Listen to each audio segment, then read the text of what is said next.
Hi, it's me, Maggie, at nandito po ako para magbigay ng idea at opinion tungkol sa mga online lending apps. Napakaiksi nga lang po nitong video na ito dahil ipapakita ko lang po dito sa inyo kung ano yung mga kailangan na requirements at kung magkano yung kanilang interest rates at service charge. At kung nagmamadali naman po kayo at gusto nyo lang makita kung magkano yung kanilang interest rates ay pwede nyo pong i-fast forward itong video na ito. So, simulan na po natin. Nakita ko sa Play Store itong si Surety Cash at trinay kong i-download at in-install.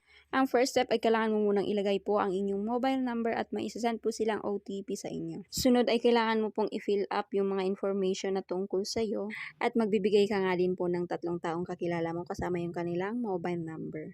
Sunod ay mag-upload ng ID at ng selfie. Bukod sa mga primary IDs ay tumatanggap din sila ng other option gaya ng PhilHealth or Teen ID. Next naman po ay ilalagay nyo yung detail ng inyong bank account or pwede din pong through e-wallet.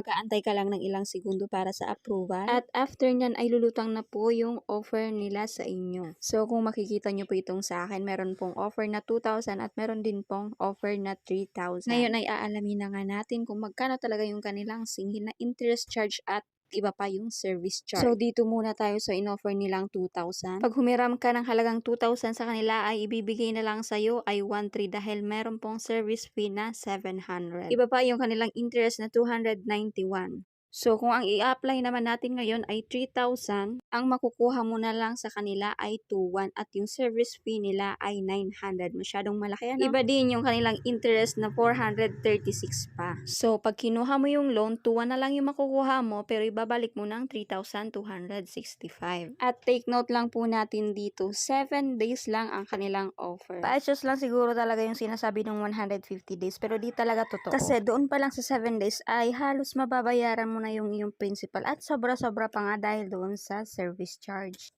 So, para po sa akin na hindi po talaga siya recommendable. Kasi masyadong maikli yung terms na ino-offer po nila. At sobrang laki din po ng kanilang service charge. So, kung kayo po ay magta-try sa app na ito, ay pag-isipan pa din po nating mabuti. At kung may mga gusto pa po kayong malaman tungkol sa iba pang mga loaning apps, pwede nyo po akong isubscribe para updated po kayo sa mga i-upload ko pong videos. Yun lamang po at sana nakatulong po ako sa magbibigay ng aking idea tungkol dito kay Surety Cash. Thank you!